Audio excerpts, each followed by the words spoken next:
He was fined $3,000 just for hunting where his family had hunted for generations. They said he was trespassing on protected land. So he took a loan, found out who really owned it, and made a move no one saw coming. Now, the people who got him fined, they're the ones locked out. But what he found on that land was even more shocking. Charlie Granger had hunted the same woods every fall since he was 10. Greenwood Ridge wasn't just land, it was tradition, memory, and the last piece of his father he still had. That morning, rifle in hand and thermos of coffee swinging by his side, Charlie walked into the forest like he always did. The air was cool and quiet. He spotted fresh deer tracks and followed them, his boots crunching through dried leaves. Just as he crouched behind a tree to take aim, the sound of sirens tore through the silence. Flashing lights flickered between the trunks. 2 game wardens stepped out of a green SUV. "Charlie Granger," one called out. Charlie stood, confused. "Yeah. You're trespassing on protected land. There's a $3,000 fine and a hunting ban. This area's been designated for conservation by the Greenwood Nature Alliance." He stared at them, stunned. "I've hunted here every season since I was a kid. My father too. This land doesn't belong to anyone."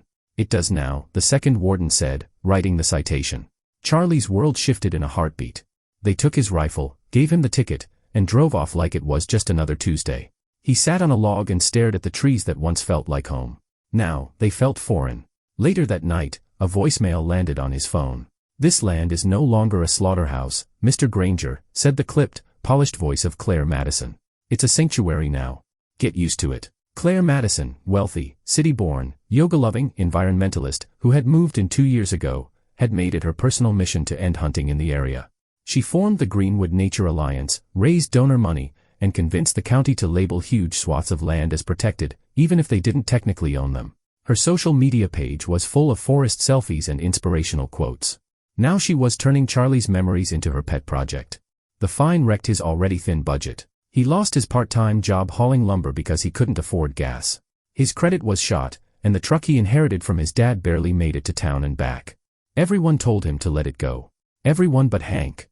Hank Rivers was a Vietnam vet and Charlie's closest friend. Over drinks at a rundown bar, Charlie told him everything. Hank didn't say much, just listened. Then he pulled out a worn notebook. "You want to hit back?" he asked. "Find out who owns that land." Charlie blinked. "You serious? You don't need a rifle. You need a deed." That night, something shifted.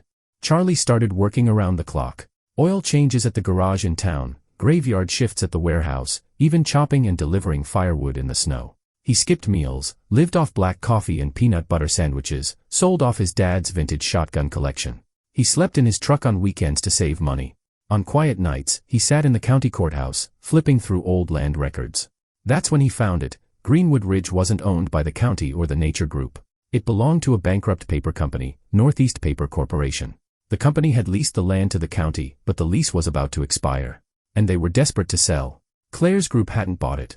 They were squatting, essentially, propping up their image on land they didn't control. Charlie ran the numbers, made the calls. He needed more money. That's when Hank stepped in again, offering his entire veteran's pension. "You'll pay me back when the deer run again," he said, sliding the envelope across the table. Charlie didn't cry. But something in his chest cracked.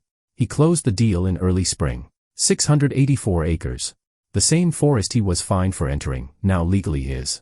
The deed was delivered in a plain white envelope, no fanfare. The first thing he did was weld a steel gate across the trailhead and slap a big red private property, "No trespassing" sign on the fence. 3 days later, Claire Madison showed up in her Subaru. She was livid. "This is illegal. You can't just close off public land," she yelled. "It's not public," Charlie said, voice calm. "Check the records. But people hike here. We use this land." He nodded.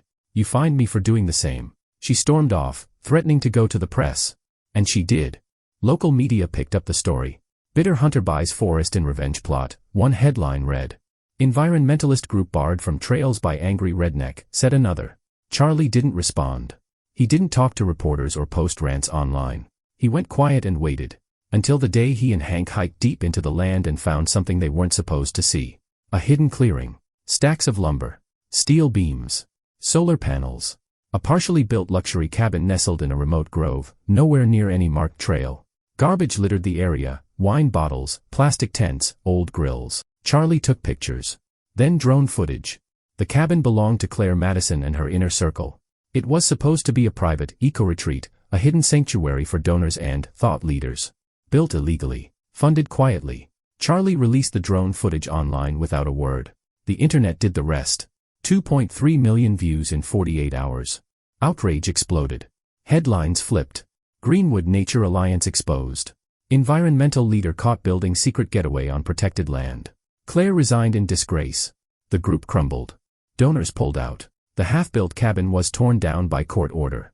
But Charlie wasn't done. He registered his land under a new name, Granger Ridge Preserve, a veteran and family-friendly hunting preserve. Low-cost permits. Discounts for veterans. Free for any kid under 16 hunting with a parent. He opened the land back up, but only to those who respected it.